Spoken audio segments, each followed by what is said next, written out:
from their control 25 years earlier.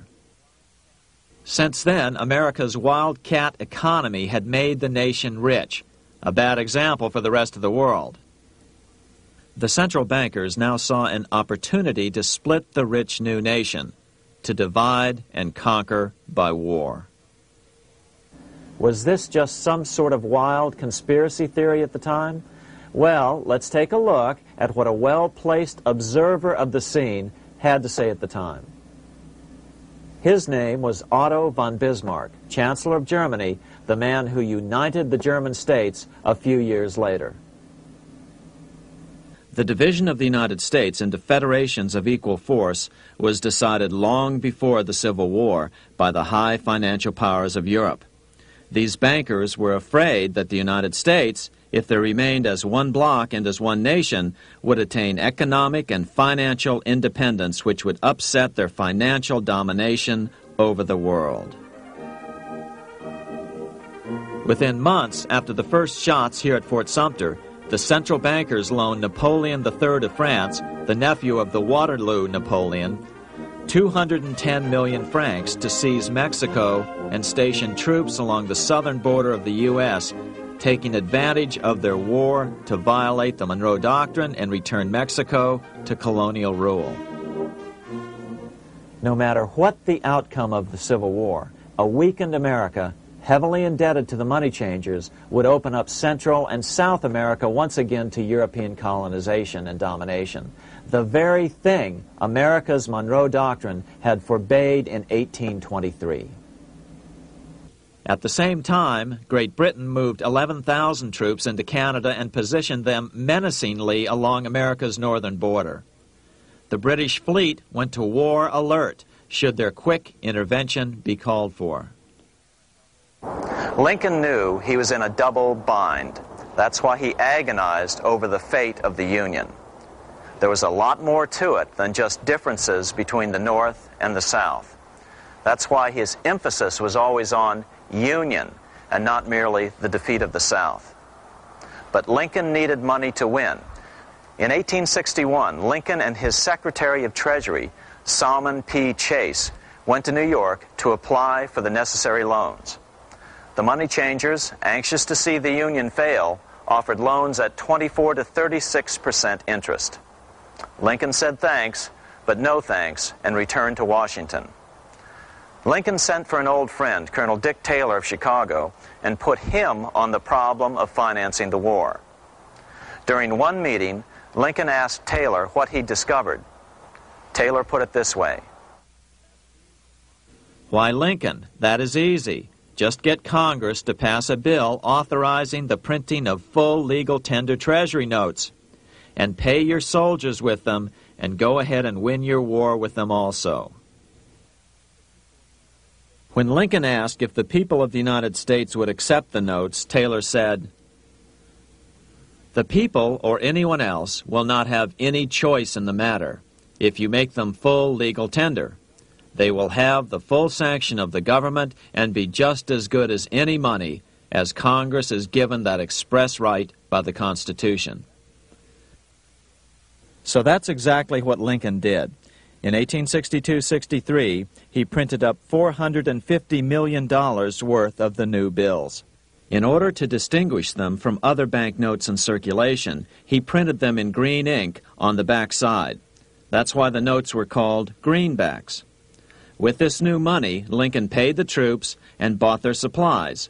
During the course of the war, nearly $450 million worth of greenbacks were printed at no interest to the federal government. Lincoln understood who was really pulling the strings and what was at stake for the American people. This is how he explained his rationale. The government should create, issue, and circulate all the currency and credit needed to satisfy the spending power of the government and the buying power of consumers. The privilege of creating and issuing money is not only the supreme prerogative of government, but it is the government's greatest creative opportunity. By the adoption of these principles, the taxpayers will be saved immense sums of interest. Money will cease to be master and become the servant of humanity. A truly incredible editorial in the London Times explained the central banker's attitude towards Lincoln's greenbacks. If this mischievous financial policy, which has its origins in North America, shall become indurated down to a fixture, then that government will furnish its own money without cost. It will pay off debts and be without debt. It will have all the money necessary to carry on its commerce. It will become prosperous without precedent in the history of the world. The brains and wealth of all countries will go to North America. That country must be destroyed, or it will destroy every monarchy on the globe. The scheme was effective, so effective that the next year, 1863, with Federal and Confederate troops beginning to mass for the decisive battle of the Civil War, and the Treasury in need of further congressional authority to issue more greenbacks, Lincoln allowed the bankers to push through the National Bank Act.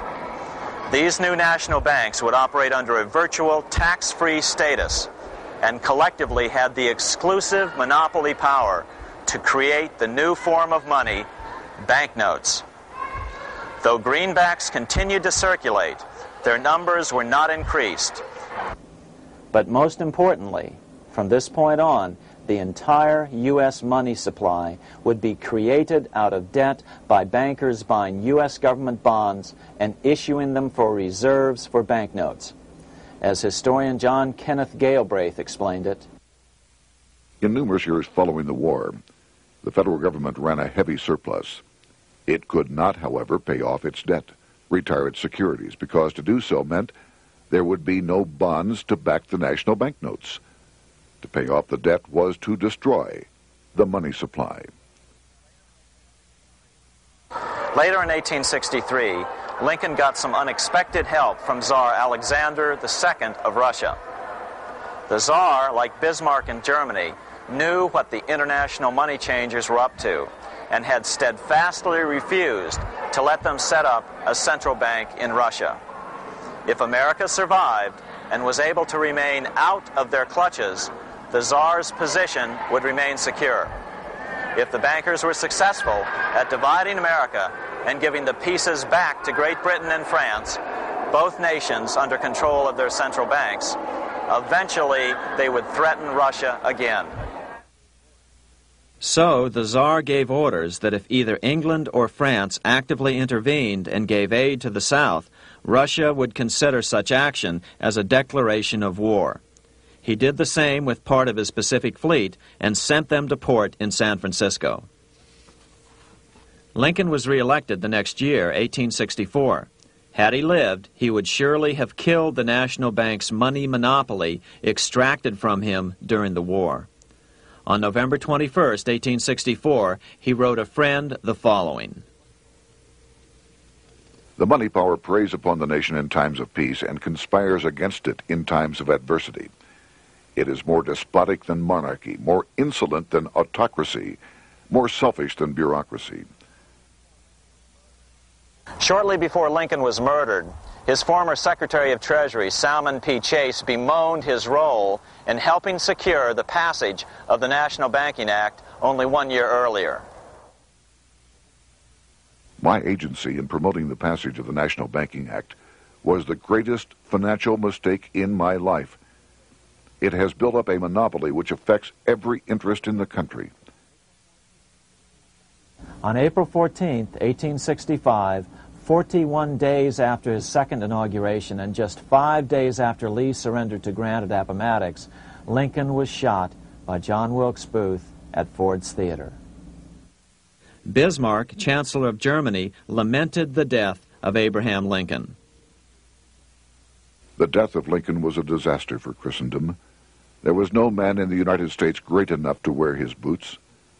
I fear that foreign bankers, with their craftiness and tortuous tricks, will entirely corrupt the exuberant riches of America and use it systematically to corrupt modern civilization. They will not hesitate to plunge the whole of Christendom into wars and chaos in order that the earth should become their inheritance. Bismarck well understood the money changers' plan. Allegations that international bankers were responsible for Lincoln's assassination surfaced in Canada 70 years later in 1934. Gerald G. McGeer, a popular and well-respected Canadian attorney, revealed this stunning charge in a 5-hour speech before the Canadian House of Commons, blasting Canada's debt-based money system. Remember, it was 1934, the height of the Great Depression, which was ravaging Canada as well. McGeer had obtained evidence deleted from the public record, provided to him by Secret Service agents at the trial of John Wilkes Booth, after Booth's death. McGeer said it showed that Booth was a mercenary, working for the international bankers. According to an article in the Vancouver Sun of May 2nd, 1934, Abraham Lincoln, the martyred emancipator of the slaves, was assassinated through the machinations of a group representative of the international bankers who feared the United States President's national credit ambitions. There was only one group in the world at that time who had any reason to desire the death of Lincoln. They were the men opposed to his national currency program and who had fought him throughout the whole Civil War on his policy of greenback currency. Interestingly, McGeer claimed that Lincoln was assassinated not only because international bankers wanted to reestablish a central bank in America, but because they also wanted to base America's currency on gold. Gold they controlled. In other words, put America on a gold standard. Lincoln had done just the opposite by issuing U.S. notes, greenbacks, which were based purely on the good faith and credit of the United States. The article quoted McGeer as saying, "They were the men interested in the establishment of the gold standard and the right of the bankers to manage the currency and credit of every nation in the world. With Lincoln out of the way, they were able to proceed with that plan and did proceed with it in the United States. Within 8 years after Lincoln's assassination, silver was demonetized and the gold standard money system set up in the United States." Not since Lincoln has the U.S. issued debt-free United States notes. These red-sealed bills, which were issued in 1963, were not a new issue from President Kennedy, but merely the old greenbacks reissued year after year. In another act of folly and ignorance, the 1994 Regal Act actually authorized the replacement of Lincoln's greenbacks with debt-based notes. In other words, greenbacks were in circulation in the United States until 1994. Why was silver bad for the bankers and gold good? Simple. Because silver was plentiful in the United States. It was very hard to control. Gold was, and always has been, scarce. Throughout history, it has been relatively easy to monopolize gold, but silver has historically been 15 times more plentiful. With Lincoln out of the way, the money changers' next objective was to gain complete control over America's money. This was no easy task. With the opening of the American West, silver had been discovered in huge quantities. On top of that, Lincoln's greenbacks were generally popular. Despite the European central bankers' deliberate attacks on greenbacks, they continued to circulate in the United States, in fact, until a few years ago. According to historian W. Cleon Skousen,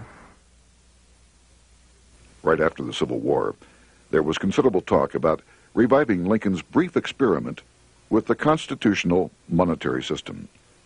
Had not the European Money Trust intervened, it would have no doubt become an established institution.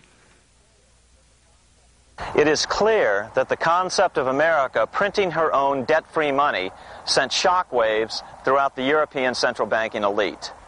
They watched with horror as Americans clamored for more greenbacks. They may have killed Lincoln, but support for his monetary ideas grew. On April 12, 1866, nearly 1 year to the day of Lincoln's assassination, Congress went to work at the bidding of the European central banking interests. It passed the Contraction Act, authorizing the Secretary of the Treasury to begin to retire some of the greenbacks in circulation and thereby contract the money supply.